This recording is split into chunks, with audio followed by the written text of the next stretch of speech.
Éphésiens, chapitre 1. De la part de Paul, apôtre de Jésus-Christ par la volonté de Dieu, aux saints qui sont à Éphèse et qui sont fidèles en Jésus-Christ, que la grâce et la paix vous soient données de la part de Dieu notre Père et du Seigneur Jésus-Christ. Béni soit le Dieu et Père de notre Seigneur Jésus-Christ, qui nous a bénis de toute bénédiction spirituelle dans les lieux célestes en Christ. En lui, Dieu nous a choisis avant la création du monde pour que nous soyons saints et sans défaut devant lui. Dans son amour, il nous a prédestinés à être ses enfants adoptifs par Jésus-Christ. C'est ce qu'il a voulu, dans sa bienveillance, pour que nous célébrions la gloire de sa grâce, dont il nous a comblés dans le bien-aimé. En lui, par son sang, nous sommes rachetés, pardonnés de nos fautes, conformément à la richesse de sa grâce. Dieu nous l'a accordé avec abondance, en toute sagesse et intelligence. Il nous a fait connaître le mystère de sa volonté, conformément au projet bienveillant qu'il avait formé en Christ pour le mettre à exécution lorsque le moment serait vraiment venu, à savoir de tout réunir sous l'autorité du Messie, aussi bien ce qui est dans le ciel que ce qui est sur la terre. En lui nous avons été désignés comme héritiers, ayant été prédestinés suivant le plan de celui qui met tout en œuvre conformément aux décisions de sa volonté pour servir à célébrer sa gloire, nous qui avons par avance espéré dans le Messie. En lui vous aussi, après avoir entendu la parole de la vérité, l'Évangile qui vous sauve, en lui vous avez cru et vous avez été marqués de l'empreinte du Saint-Esprit qui avait été promis. Il est le gage de notre héritage en attendant la libération de ceux que Dieu s'est acquis pour célébrer sa gloire. C'est pourquoi moi aussi, après avoir entendu parler de votre foi dans le Seigneur Jésus et de votre amour pour tous les saints, je ne cesse de dire toute ma reconnaissance pour vous lorsque je fais mention de vous dans mes prières. Je prie que le Dieu de notre Seigneur Jésus-Christ, le Père de gloire, vous donne un esprit de sagesse et de révélation qui vous le fasse connaître. Je prie qu'il illumine les yeux de votre cœur pour que vous sachiez quelle est l'espérance qui s'attache à son appel, quelle est la richesse de son glorieux héritage au milieu des saints et quelle est l'infinie grandeur de sa puissance qui se manifeste avec efficacité par le pouvoir de sa force envers nous qui croyons. Cette puissance, il l'a déployée en Christ quand il l'a ressuscité et l'a fait asseoir à sa droite dans les lieux célestes, au-dessus de toute domination, de toute autorité, de toute puissance, de toute souveraineté et de tout nom qui peut être nommé, non seulement dans le monde présent, mais encore dans le monde à venir. Il a tout mis sous ses pieds et il l'a donné pour chef suprême à l'Église qui est son corps, la plénitude de celui qui remplit tout en tous. Chapitre 2. Quant à vous, vous étiez morts à cause de vos fautes et de vos péchés, que vous pratiquiez autrefois conformément à la façon de vivre de ce monde, conformément au prince de la puissance de l'air, de l'esprit qui est actuellement à l'œuvre parmi les hommes rebelles. Nous tous aussi, nous étions de leur nombre. Notre conduite était dictée par les désirs de notre nature propre, puisque nous accomplissions les volontés de la nature humaine et de nos pensées, et nous étions, par notre condition même, destinés à la colère, tout comme les autres. Mais Dieu est riche en compassion. À cause du grand amour dont il nous a aimés, nous qui étions morts en raison de nos fautes, il nous a rendus à la vie avec Christ. C'est par grâce que vous êtes sauvés. Il nous a ressuscités et fait asseoir avec lui dans les lieux célestes, en Jésus-Christ. Il a fait cela afin de montrer dans les temps à venir l'infinie richesse de sa grâce par la bonté qu'il a manifestée envers nous en Jésus-Christ. En effet, c'est par la grâce que vous êtes sauvés, par le moyen de la foi. Et cela ne vient pas de vous, c'est le don de Dieu. Ce n'est pas par les œuvres, afin que personne ne puisse se vanter. En réalité, c'est lui qui nous a fait. Nous avons été créés en Jésus-Christ pour des œuvres bonnes que Dieu a préparées d'avance afin que nous les pratiquions. C'est pourquoi, souvenez-vous qu'autrefois vous étiez identifiés comme non-juifs dans votre corps, appelés incirconcis par ceux qui se disent circoncis et qui le sont dans leur corps, par la main de l'homme. Souvenez-vous qu'à ce moment-là vous étiez sans Messie, exclus du droit de cité en Israël, étrangers aux alliances de la promesse, sans espérance et sans Dieu dans le monde. Mais maintenant, en Jésus-Christ, vous qui autrefois étiez loin, vous êtes devenus proches par le sang de Christ. En effet, il est notre paix, lui qui des deux groupes n'en a fait qu'un et qui a renversé le mur qui les séparait, la haine. Par sa mort, il a rendu sans effet la loi avec ses commandements et leurs règles, afin de créer en lui-même un seul homme nouveau à partir des deux, établissant ainsi la paix. Il a voulu les réconcilier l'un et l'autre avec Dieu en les réunissant dans un seul corps au moyen de la croix, en détruisant par elle la haine. Il est venu annoncer la paix à vous qui étiez loin et à ceux qui étaient près. À travers lui, en effet, Nous avons les uns et les autres accès auprès du Père par le même esprit. Ainsi donc, vous n'êtes plus des étrangers ni des résidents temporaires. Vous êtes au contraire concitoyens des saints, membres de la famille de Dieu. Vous avez été édifiés sur le fondement des apôtres et prophètes, Jésus-Christ lui-même étant la pierre angulaire. C'est en lui que tout l'édifice, bien coordonné, s'élève pour être un temple saint dans le Seigneur. C'est en lui que vous aussi, vous êtes édifiés avec eux pour former une habitation de Dieu en esprit. Éphésiens, chapitre 3. Moi, Paul, je suis le prisonnier de Jésus-Christ pour vous, les non-juifs, si du moins vous avez appris comment je fais part de la grâce de Dieu qui m'a été confiée pour vous. C'est par révélation qu'il m'a fait connaître ce mystère tel que je l'ai déjà décrit en quelques mots. En les lisant, vous pouvez vous rendre compte de la compréhension que j'ai du mystère de Christ. Il n'a pas été porté à la connaissance des hommes des générations passées comme il a maintenant été révélé par l'Esprit à ses saints apôtres et prophètes. Ce mystère, c'est que les non-juifs sont cohéritiers des juifs, qu'ils forment un corps avec eux et participent à la même promesse de Dieu en Jésus-Christ par l'Évangile. J'en suis devenu le serviteur conformément au don de la grâce de Dieu qui m'a été accordé en raison de l'efficacité de sa puissance. Moi qui suis le plus petit de tous les saints, j'ai reçu la grâce d'annoncer parmi les non-juifs les richesses infinies de Christ et de mettre en lumière pour tous les hommes comment se réalise le mystère caché de toute éternité en Dieu qui a tout créé par Jésus-Christ. Ainsi, les dominations et les autorités dans les lieux célestes connaissent maintenant par le moyen de l'Église la sagesse infiniment variée de Dieu, conformément au plan éternel qu'il a accompli en Jésus-Christ notre Seigneur. C'est en Christ, par la foi en lui, que nous avons la liberté de nous approcher de Dieu avec confiance. Aussi, je vous demande de ne pas perdre courage à cause des souffrances que j'endure pour vous, elles sont votre gloire.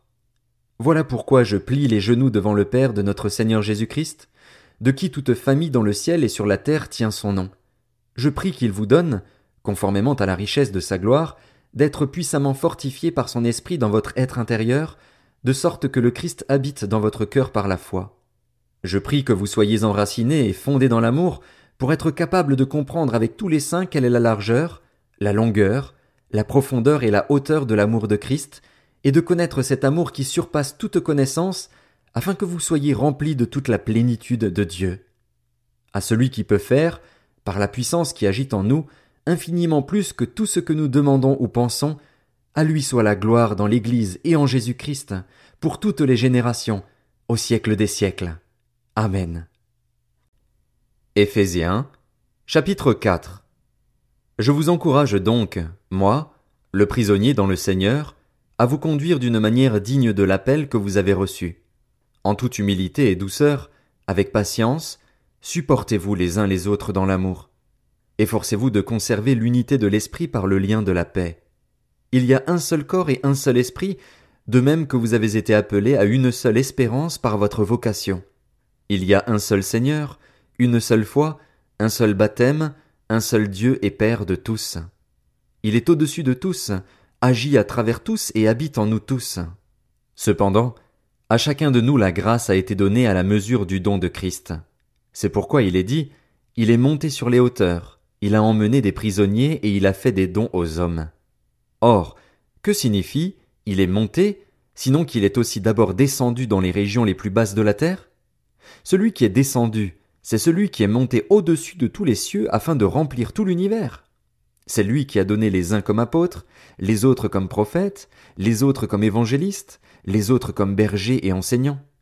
Il l'a fait pour former les saints aux tâches du service en vue de l'édification du corps de Christ, jusqu'à ce que nous parvenions tous à l'unité de la foi et de la connaissance du Fils de Dieu, à la maturité de l'adulte, à la mesure de la stature parfaite de Christ. Ainsi, nous ne serons plus de petits enfants, ballottés et emportés par tout vent de doctrine, par la ruse des hommes et leur habileté dans les manœuvres d'égarement. Mais en disant la vérité dans l'amour, nous grandirons à tout point de vue vers celui qui est la tête, Christ. C'est de lui que le corps tout entier, bien coordonné et solidement uni grâce aux articulations dont il est muni, tire sa croissance en fonction de l'activité qui convient à chacune de ses parties et s'édifie lui-même dans l'amour. Voici donc ce que je dis et ce que j'affirme dans le Seigneur. Vous ne devez plus vous conduire comme les non-croyants qui se laissent guider par la sottise de leurs pensées.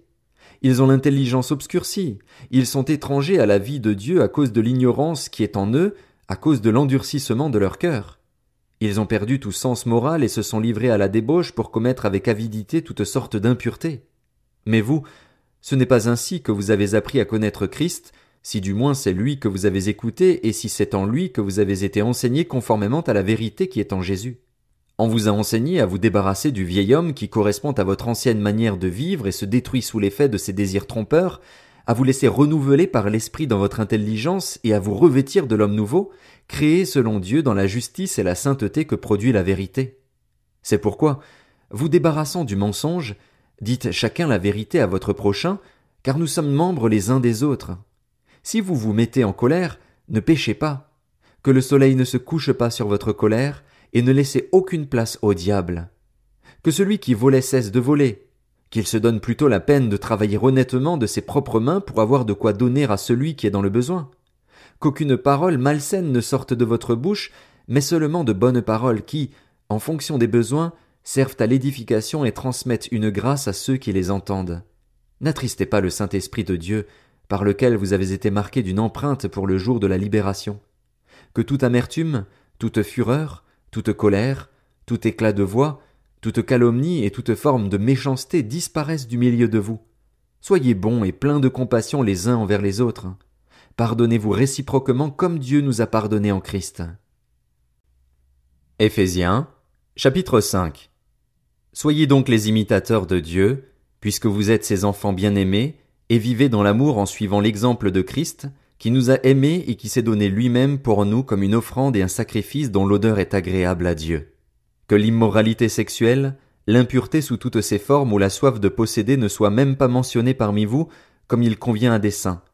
Qu'on n'entende pas de paroles grossières, de propos stupides ou équivoques, c'est inconvenant, mais plutôt des paroles de reconnaissance. Vous le savez bien en effet, aucun être immoral, impur ou toujours désireux de posséder plus, c'est-à-dire idolâtre, n'a d'héritage dans le royaume de Christ et de Dieu. Que personne ne vous trompe par des paroles sans fondement, car c'est pour cela que la colère de Dieu vient sur les hommes rebelles. N'ayez donc aucune part avec eux, car si autrefois vous étiez ténèbres, maintenant vous êtes lumière dans le Seigneur. Conduisez-vous comme des enfants de lumière. Le fruit de l'esprit consiste en effet dans toute forme de bonté, de justice et de vérité. Discernez ce qui est agréable au Seigneur et ne participez pas aux œuvres stériles des ténèbres, mais démasquez-les plutôt. En effet, ce que ces hommes font en secret, il est même honteux d'en parler. Mais tout ce qui est démasqué par la lumière apparaît clairement, car tout ce qui apparaît ainsi est lumière. C'est pourquoi il est dit « Réveille-toi, toi qui dors, relève-toi d'entre les morts, et Christ t'éclairera. » Faites donc bien attention à la façon dont vous vous conduisez, ne vous comportez pas comme des fous, mais comme des sages, rachetez le temps, car les jours sont mauvais. C'est pourquoi ne soyez pas stupides, mais comprenez quelle est la volonté du Seigneur. Ne vous enivrez pas de vin, cela mène à la débauche. Soyez au contraire remplis de l'esprit. Dites-vous des psaumes, des hymnes et des cantiques spirituels. Chantez et célébrez de tout votre cœur les louanges du Seigneur. Remerciez constamment Dieu le Père pour tout, au nom de notre Seigneur Jésus-Christ. Soumettez-vous les uns aux autres dans la crainte de Dieu. Femmes, soumettez-vous à votre mari comme au Seigneur, car le mari est le chef de la femme, comme Christ est le chef de l'Église qui est son corps et dont il est le sauveur. Mais tout comme l'Église se soumet à Christ, que les femmes aussi se soumettent en tout à leur mari. Marie, aimez votre femme comme Christ a aimé l'Église. Il s'est donné lui-même pour elle afin de la conduire à la sainteté après l'avoir purifiée et lavée par l'eau de la parole, pour faire paraître devant lui cette Église glorieuse, sans tache, ni ride, ni rien de semblable, mais sainte et irréprochable. C'est ainsi que les maris doivent aimer leur femme comme leur propre corps. Celui qui aime sa femme s'aime lui-même. En effet, jamais personne n'a détesté son propre corps. Au contraire, il le nourrit et en prend soin, tout comme le Seigneur le fait pour l'Église parce que nous sommes les membres de son corps, formés de sa chair et de ses os. C'est pourquoi l'homme quittera son père et sa mère, s'attachera à sa femme, et les deux ne feront qu'un. Ce mystère est grand, et je dis cela par rapport à Christ et à l'Église. Du reste, que chacun de vous aime sa femme comme lui-même et que la femme respecte son mari. Éphésiens, chapitre 6. Enfants, obéissez à vos parents, dans le Seigneur, car cela est juste. Honore ton père et ta mère, c'est le premier commandement accompagné d'une promesse, afin que tu sois heureux et que tu vives longtemps sur la terre. Quant à vous, pères, n'irritez pas vos enfants, mais élevez-les en leur donnant une éducation et des avertissements qui viennent du Seigneur. Esclaves, obéissez à vos maîtres terrestres avec crainte et profond respect, avec sincérité de cœur, comme à Christ. Ne le faites pas seulement sous leurs yeux, comme le feraient des êtres désireux de plaire aux hommes, mais obéissez comme des serviteurs de Christ qui font de tout leur cœur la volonté de Dieu. Servez-les avec bonne volonté, comme si vous serviez le Seigneur et non des hommes, sachant que chacun, esclave ou homme libre, recevra du Seigneur le bien qu'il aura lui-même fait. Quant à vous, maîtres, agissez de même envers eux et abstenez-vous de menaces, sachant que leur maître et le vôtre est dans le ciel et que devant lui il n'y a pas de favoritisme. Enfin, mes frères et sœurs, fortifiez-vous dans le Seigneur et dans sa force toute puissante. Revêtez-vous de toutes les armes de Dieu afin de pouvoir tenir ferme contre les manœuvres du diable. En effet, ce n'est pas contre l'homme que nous avons à lutter, mais contre les puissances, contre les autorités, contre les souverains de ce monde de ténèbres, contre les esprits du mal dans les lieux célestes. C'est pourquoi, prenez toutes les armes de Dieu afin de pouvoir résister dans le jour mauvais et tenir ferme après avoir tout surmonté. Tenez donc ferme. Ayez autour de votre taille la vérité en guise de ceinture. Enfilez la cuirasse de la justice. Mettez comme chaussure à vos pieds le zèle pour annoncer l'évangile de paix. Prenez en toutes circonstances le bouclier de la foi, avec lequel vous pourrez éteindre toutes les flèches enflammées du mal. Faites aussi bon accueil au casque du salut et à l'épée de l'esprit, c'est-à-dire la parole de Dieu. Faites en tout temps par l'esprit toutes sortes de prières et de supplications. Veillez à cela avec une entière persévérance et en priant pour tous les saints. Priez pour moi afin que, lorsque j'ouvre la bouche, la parole me soit donnée pour faire connaître avec assurance le mystère de l'Évangile. C'est pour lui que je suis ambassadeur dans les chaînes. Priez que j'en parle avec assurance comme je dois le faire. Afin que vous connaissiez vous aussi quelle est ma situation et ce que je fais, Tychik, le frère bien-aimé qui est un fidèle serviteur dans le Seigneur, vous informera de tout. Je l'envoie exprès vers vous pour que vous ayez de nos nouvelles et pour qu'il réconforte votre cœur. Que la paix et l'amour avec la foi soient donnés aux frères et sœurs de la part de Dieu le Père et du Seigneur Jésus-Christ. Que la grâce soit avec tous ceux qui aiment notre Seigneur Jésus-Christ d'un amour que rien ne peut corrompre.